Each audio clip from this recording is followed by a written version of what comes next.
छठ महापर्व का आज दूसरा दिन 36 घंटे के निर्जला व्रत को लेकर व्रतियों में दिखाई दे रही अद्भुत आस्था। सोमवार को नदियों सरोवरों पर दिया जाएगा सूर्य को अर्घ्य।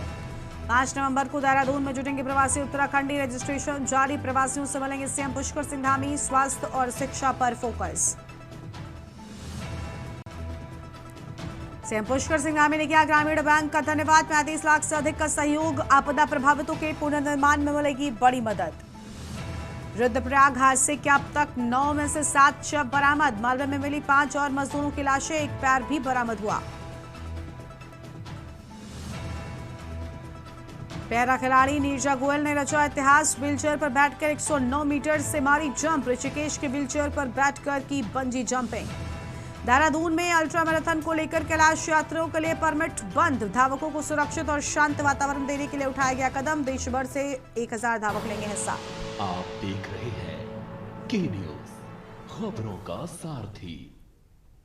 नमस्कार, खबर उत्तराखंड में आप सभी का स्वागत है। मैं हूं आपके साथ गरिमा वाजपेयी। रुक करते हैं खबरों की ओर। खबर देहरादून से है, जहां पर आज नई दिल्ली में सैनिक कल्याण मंत्री गणेश जोशी ने रक्षा मंत्री राजनाथ सिंह से मुलाकात की है। मुलाकात के दौरान उन्होंने उत्तराखंड में पूर्व सैनिकों और शहीद परिवारों के कल्याण से जुड़ी योजनाओं पर चर्चा की तथा राज्य में निर्माणाधीन सैन्यधाम परियोजना की प्रगति से अवगत कराया। दीपावली से पूर्व केंद्र सरकार के द्वारा पूर्व सैनिकों एवं आश्रितों के अनुदानों में बढ़ोतरी पर मंत्री गणेश जोशी ने रक्षा मंत्री का आभार जताया। बढ़ोतरी के तहत निराश्रता अनुदान 4000 से बढ़ाकर 8000 रुपए, शिक्षा अनुदान 1000 से 2000 रुपए और विवाह अनुदान 50000 से बढ़ाकर 1 लाख रुपए कर दिया गया। रक्षा मंत्री राजनाथ सिंह ने उत्तराखंड सरकार द्वारा किए जा रहे प्रयासों की सराहना करते हुए रक्षा मंत्रालय की ओर से पूर्ण सहयोग का आश्वासन दिया है।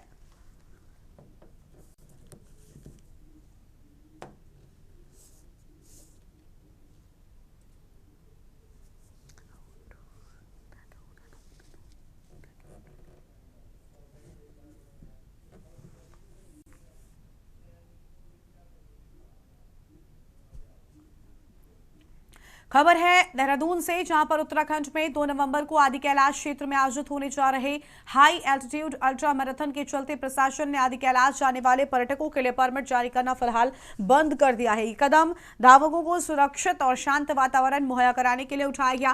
पर्यटन विभाग के अनुसार इस अल्ट्रा मैराथन में देश भर से लगभग 1000 धावक हिस्सा लेंगे। इसके मद्देनजर धावकों के रहने, खाने और मार्ग की व्यवस्था को सहज बनाने के लिए 25 अक्टूबर से आदि कैलाश यात्रियों के लिए परमिट जारी नहीं किए जाएंगे।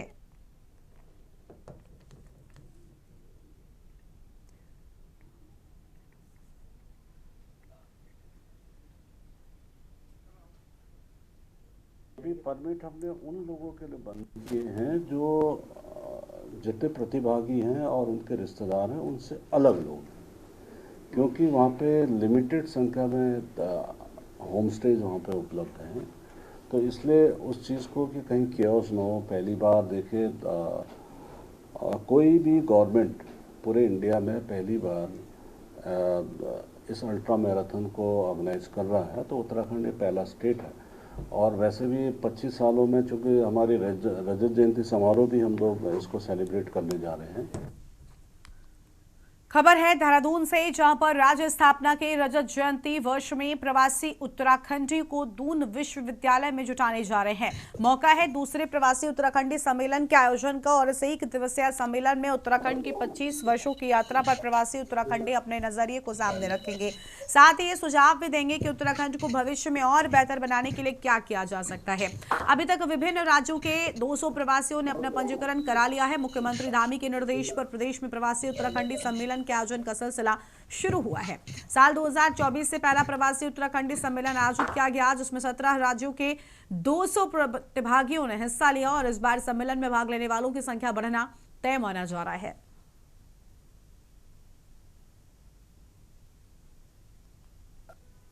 देखिए, जो पहला पर्पज है, पहला उद्देश्य तो ये है कि जो प्रवासी हैं उनको हम अपने राज्य के साथ, अपनी जड़ों के साथ कैसे जोड़ सकते हैं।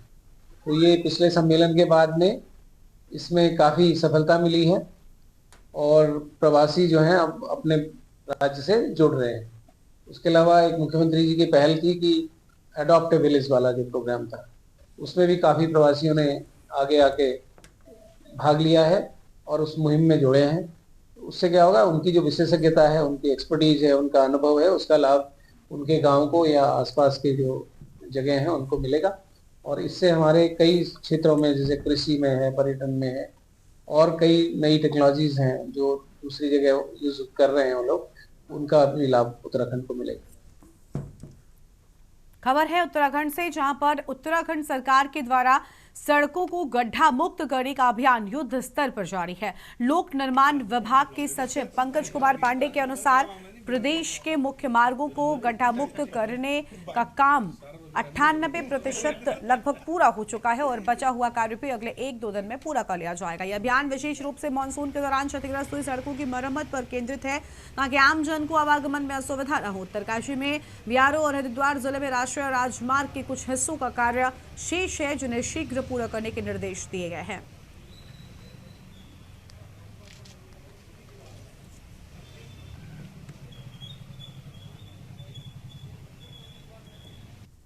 मैं बताना चाहूँगा कि प्रदेश में जो हम लोग गड्ढा मुक्त अभियान चला रहे थे उसमें 98% हम लोग कवर कर चुके हैं और हमारा लक्ष्य 31 अक्टूबर तक का है, लेकिन अभी कल तक का जो डेटा है उसके हिसाब से 98% हम कर चुके हैं और 2 दिन के आगे जो है संडे तक हम 100% कर लेंगे इसको।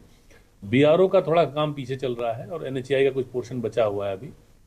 बीआरओ का मेनली काम उत्तरकाशी जिले में है और एनएचएआई का काम जो है हरिद्वार जिले में है, जो थोड़ा थोड़ा बचा हुआ है। उनको भी मैंने कहा है कि वो भी कंप्लीट करें, क्योंकि शासन से जब उच्च स्तर से एक निर्देश दिए गए हैं तो उसको हम लोग को पूरा करना हमारी जिम्मेदारी में आता है।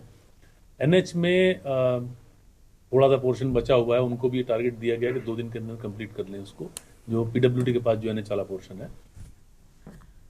देहरादून में राष्ट्रीय खाद्य सुरक्षा योजना के तहत राशन कार्ड के सदस्यों का सत्यापन कार्य चल रहा है, जिसके तहत अब तक मात्र 30% लोगों ने सत्यापन कराया है। सत्यापन कराने की आखिरी तारीख 30 नवंबर तय की गई है। अगर निर्धारित तिथि पर सत्यापन नहीं कराया जाता है तो उसके बाद स्वतः ही इन सदस्यों को ब्लॉक कर दिया जाएगा और उसके बाद भी सत्यापन न कराने वाले सदस्यों का नाम राशन कार्ड से हटा दिया जाएगा। नहीं, बिल्कुल नहीं।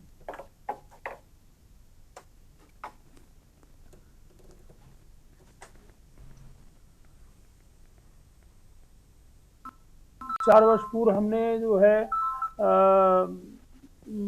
राज्य सरकार ने पात्र को हाँ, पात्र को ना करके एक स्कीम चलाई थी और उसमें जो अपात्र कार्ड धारक थे उनमें हमने सरकार ने कहा था कि वो कार्ड धारक अपने राशन कार्ड सरेंडर करें। वो योजना काफ़ी सफल रही थी। उसमें बड़ी संख्या में जो अपात्र लोग हो गए थे, जो उनको अपग्रेड हो गए थे, उन लोगों ने अपने कार्ड सरेंडर किए थे। इधर 4 वर्ष में जो है ऐसे कार्डों की संख्या बहुत कम हुई है और इसे दोबारा भारत सरकार से निर्देश प्राप्त हुए हैं कि जो भी इनका निरीक्षण किया जाए। खबर है नैनीताल से, जहां पर नैनीताल कुमाऊं विश्वविद्यालय में 4 नवंबर को आयोजित होने वाले 20वें दीक्षांत समारोह की तैयारियां करने में जुटा है।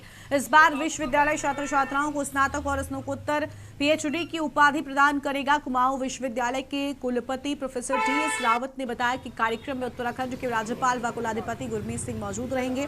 भारत के राष्ट्रपति मुर्मू का भी नैनीताल के दौरे की सूचना के बाद विश्वविद्यालय उसी के तहत तैयारियां कर रहा है। अगर राष्ट्रपति दीक्षांत समारोह में शिरकत करते हैं तो ये विश्वविद्यालय के लिए ऐतिहासिक क्षण होगा। हालांकि अभी उनके कार्यक्रम की किसी भी प्रकार की सूची विश्वविद्यालय को नहीं मिली है।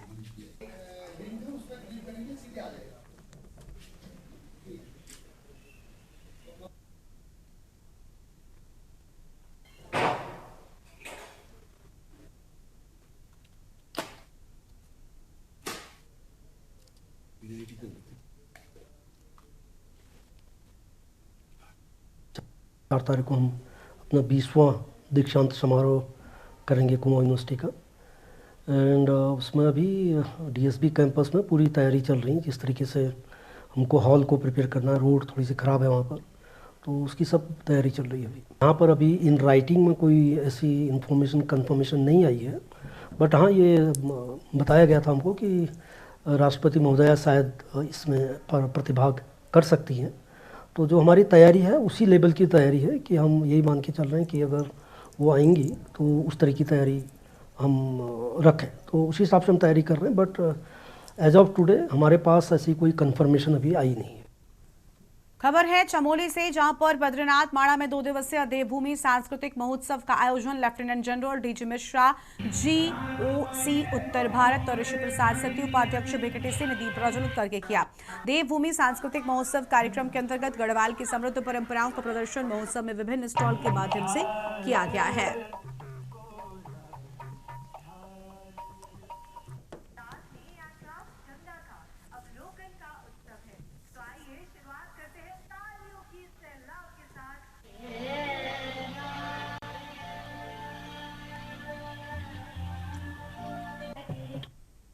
में भगवान बद्री विशाल के इस प्रांगण में ये पहली बार ये कार्यक्रम हो रहा, देवभूमि कल्चर फेस्टिवल के नाम से। ये उत्तराखंड के कल्चरों को आगे बढ़ाने के लिए इस देवभूमि में जिस प्रकार से आर्मी के द्वारा इस कार्यक्रम को, सेना के द्वारा इस कार्यक्रम को आगे बढ़ाने का जो प्रयास किया, मैं सेना के उन तमाम अधिकारियों का, जवानों का बहुत हृदय से आभार व्यक्त करता हूँ। जैसा जानते हैं कि देवभूमि सांस्कृतिक महोत्सव 25 और 26 अक्टूबर को यहाँ पे हो रहा है। ये इंडियन आर्मी और टूरिज़्म डिपार्टमेंट की एक महत्वपूर्ण पहल है, जिसका उद्देश्य है कि रिवर्स माइग्रेशन जो हो रहा है और जो गाँवों की तरफ से लोगों को पीछे की तरफ जा रहे हैं, उनको वापस यहाँ लाने के लिए, टूरिज़्म बढ़ाने के लिए और अपनी संस्कृति को लोगों को दिखाने के लिए ये इसका उद्देश्य है। मुख्यमंत्री पुष्कर सिंह धामी के द्वारा जारी आदेशों के अनुपालन में जिलाधिकारी मयूर दीक्षित ने शनिवार की सुबह हरिद्वार नजीबाबाद नेशनल हाईवे निर्माण कार्य का स्थलीय निरीक्षण किया है। उन्होंने निरीक्षण के दौरान कार्य की गुणवत्ता, प्रगति, सुरक्षा मानकों एवं निर्माण सामग्री की गुणवत्ता का विस्तार से जायजा लिया। उन्होंने स्थलीय निरीक्षण के दौरान रसिया बाग के पास में बने लगभग 2.2 किलोमीटर डायवर्जन मार्ग का रिपेयरिंग कार्य आज ही तत्काल शुरू करने के निर्देश भी दिए हैं।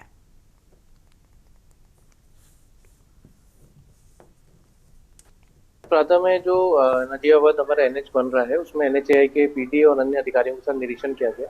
इसमें जो 2-2.5 किलोमीटर का पैच है, जहाँ पर अभी काफी गड्ढे हो रखे थे, उस एरिया का भी निरीक्षण किया गया और वहाँ पर जो सर्विस लेन को तत्काल रिपेयर करने के लिए, नई ओवरले करने के लिए डायरेक्शन दिए गए, जिसमें कि आज सुबह कार्य प्रारंभ भी कर लिया गया है और अगले 4 से 5 दिन में पूरी सर्विस लेन हमारी उसको ठीक कर लिया जाएगा। इसके अतिरिक्त जो हमारा चंडी ब्रिज है पुराने वाला, और साथ ही जो यहाँ से लेकर नजीबाबाद तक जितना भी हाईवे है, उसमें जहाँ भी तो गड्ढे हैं, उस गड्ढों को रिपेयर करने के लिए, उनका भरान करने के लिए भी बता दिया गया है और साथ ही जितने भी वहाँ पर अभी स्ट्रक्चर्स पेंडिंग है, उनका भी रिव्यू किया गया है और ये बताया गया है कि मार्च 2026 तक सभी जो पेंडिंग काम है वो कंप्लीट कर लिए जाएंगे। अगली खबर खटीमा से, जहां पर जनपद उधम सिंह नगर के खटीमा में सशस्त्र सीमा बल की 57वीं वाहिनी के द्वारा सीमांत क्षेत्र के नागरिकों के उत्थान एवं आत्मनिर्भरता की दिशा में एक और महत्वपूर्ण कदम उठाते हुए ग्राम सिसैया मेलाघाट में व्यावसायिक इलेक्ट्रीशियन प्रशिक्षण कार्यक्रम का शुभारंभ किया गया। ये प्रशिक्षण कार्यक्रम एसएसबी के द्वारा प्रायोजित है, जिसमें महिला जनजातीय सेवा समिति के सहयोग से आयोजित किया जा रहा है, जो कि आगामी 3 सप्ताह तक संचालित होगा। इस कार्यक्रम में 25 जरूरतमंद नागरिकों को प्रशिक्षित किया जाएगा ताकि वो भविष्य में रोजगार प्राप्त कर आत्मनिर्भर बन सके। कहीं भी आपको खबर लगती है, आप हमारे फोन के ऊपर या हमारे जो है कमांडर है, आप उनको एक मैसेज कर दीजिए। कोई आपसे सवाल नहीं करेगा कि आप कौन हो, कहां से हो, क्या नहीं, बिल्कुल नहीं।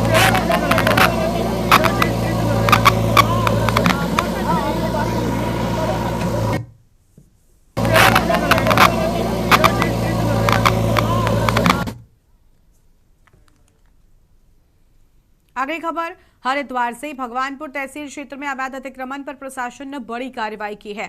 ग्राम हसनपुर मदनपुर में पिछले 1 महीने से बंद पड़े नाले को एसडीएम देवेंद्र सिंह नेगी के आदेश पर खुलवाया गया है। जानकारी के अनुसार कुछ लोगों ने, जिनमें विपक्षी नरेश सहित अन्य शामिल थे, नाले में मिट्टी भरकर अवैध अतिक्रमण किया हुआ था। इस कारण नाले का प्रवाह पूरी तरीके से बाधित हो गया था। शनिवार को पुलिस बल और ग्रामीणों की मौजूदगी में प्रशासनिक टीम ने मौके पर पहुंचकर जेसीबी की मदद से अतिक्रमण हटाने की कार्रवाई की। कार्रवाई के बाद नाले का प्रवाह पुनः बहाल कर दिया गया।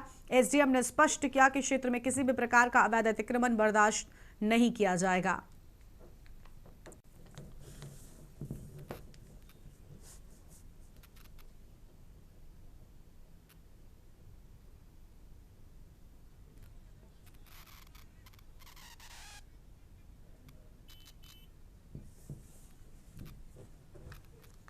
आगे बढ़ेंगे खबरों की ओर। अगली खबर गदरपुर से है, जहां पर सरकारी धान खरीद केंद्रों पर धान की खरीद चल रही है। सरकार ने धान खरीद के लिए पोर्टल बनाया है, जिसमें किसानों को अपनी जमीन की खतौनी सहित रजिस्ट्रेशन कराना होता है। सरकार ने निर्धारित 56 कुंटल प्रति हेक्टेयर के हिसाब से किसानों का धान खरीदा जा रहा है।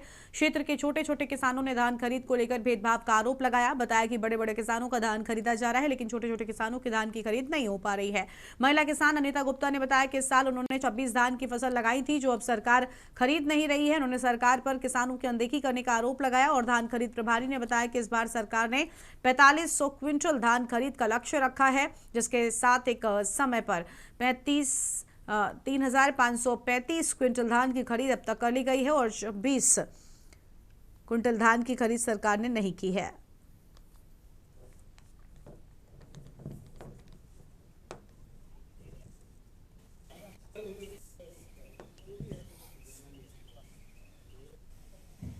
हमारे वहाँ पे अभी तक 60 रजिस्ट्रेशन लगभग हो चुके हैं और हमने 3500 कुंटल लगभग, हमारे पोर्टल की लिमिट 4500 है और 26 धान हम नहीं ले रहे हैं। बाकी हम 31, 47, TR 31, 47 और एक दो वैरायटी और है 26 को छोड़ के जो हम ले रहे हैं। तो कहता है हमारा नहीं, तोलने रहा धान जी 3 एकड़ के हम किसान है जी कुल, बड़े बड़े का सबका है जी। पोर्टल पे रजिस्ट्रेशन कराया आपने? हाँ जी हाँ जी। तो रजिस्ट्रेशन कराने के बाद क्यों नहीं तुल रहा आपका? क्या पता, इनको पता आते हैं वो कहते हैं अभी आ ही नहीं पाएगा, तुम्हारा नंबर ही नहीं आ पाएगा, ये है वो। कहना है कि अगर सरकार को 26 धान नहीं लेना था तो सरकार को उसका बीज मार्केट में बेचना ही नहीं चाहिए था, और अगर मार्केट में बीज बेचा है तो उसे उचित मूल्य पर लो। और हम अगर कहीं पे भी ले जाते हैं आड़त पे तो वहाँ पे हमें उसका उचित मूल्य नहीं मिल रहा है धान का। तो सरकार ये किसान हमारे साथ किसानों के साथ अन्याय हो रहा है, हम इस अन्याय को रोका जाए। खबर है हल्द्वानी से, जहां पर हल्द्वानी में RFC कुमाऊं के कार्यालय में हंगामा देखने को मिला। सितारगंज में धान की खरीद न होने से नाराज पूर्व विधायक नारायण पाल और कांग्रेस नेता ललित जोशी ने कार्यालय में तालाबंदी कर दी और धरने पर बैठ गए। नेताओं ने आरोप लगाया कि सरकारी खरीद केंद्रों में धान की खरीद बंद है, जिससे किसानों को बड़ा नुकसान झेलना पड़ रहा है। नेताओं का कहना है कि सरकारी केंद्रों में धान की खरीद बंद पड़ी है, जिसके चलते किसान बिचौलियों को सस्ते दामों में अपना धान बेचने को मजबूर हो रहे हैं।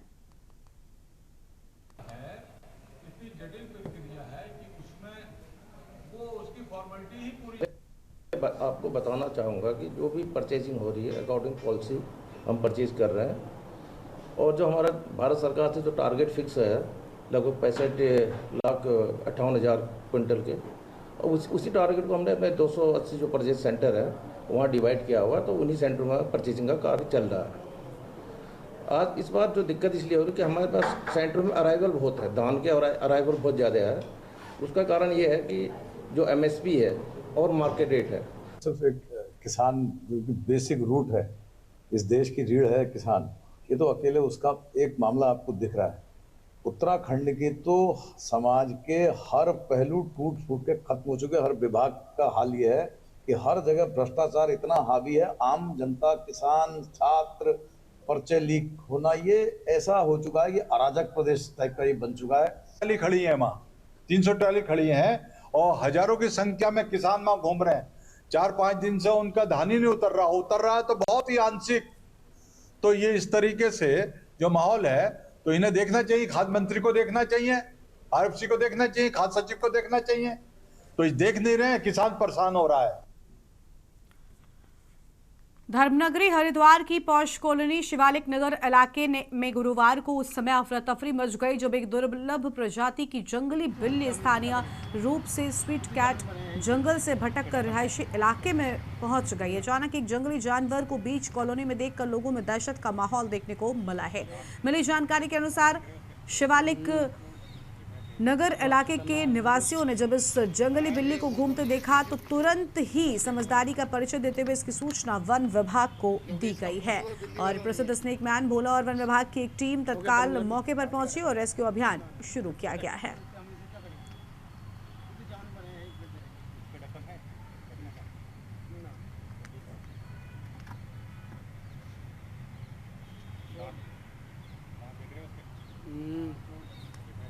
बहुत खतरनाक है ये, वो तो नहीं है क्योंकि इसका मुंह जो है बिल्ली वाला नहीं है।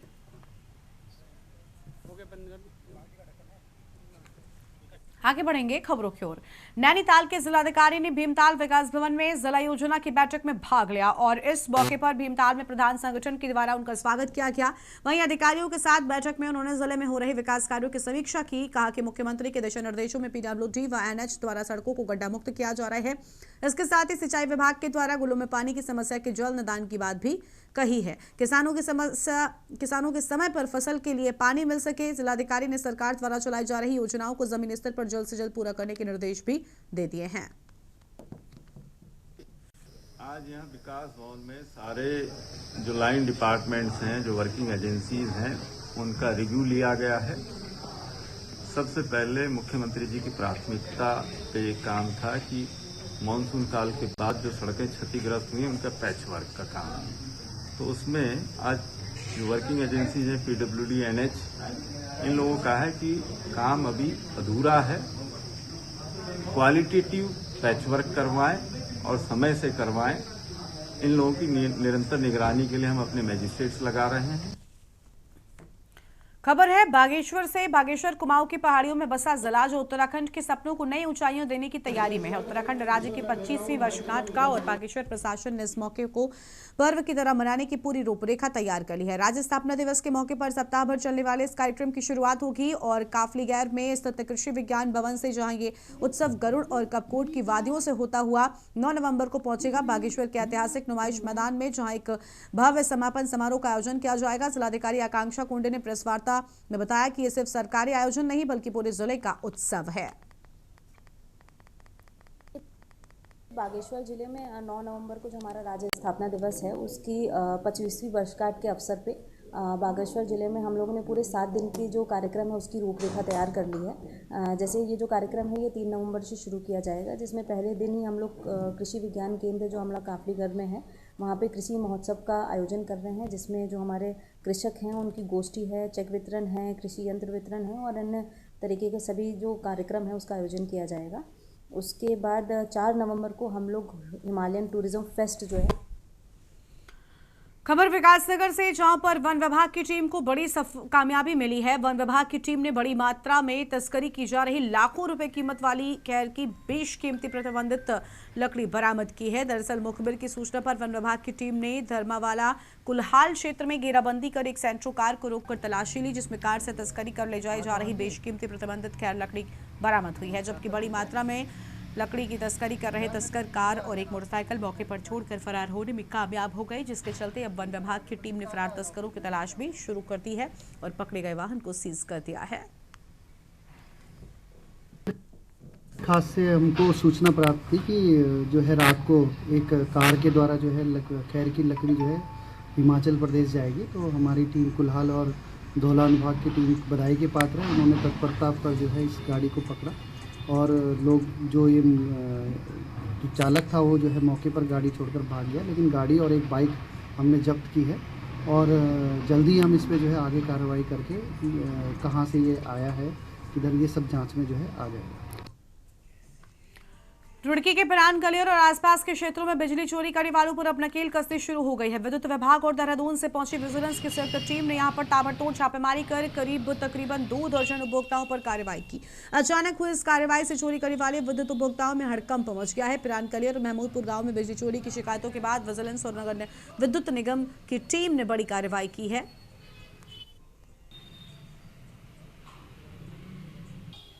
आज पिरान कलियर हम लोग गए थे, तो पिरान कलियर में 2 जगह हमने कार्रवाई की, एक अली अहमद की चक्की के पास और एक मोहम्मद की बैठक के पास, 2 जगह किया और लगभग 23 लोगों का हम लोगों ने चोरी पकड़ी।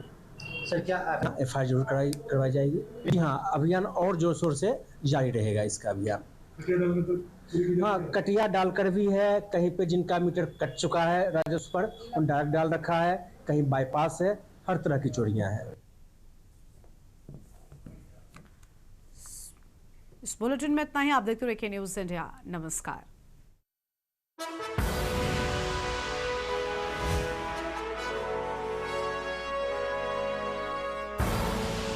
आप देख रहे हैं के न्यूज़, खबरों का सारथी।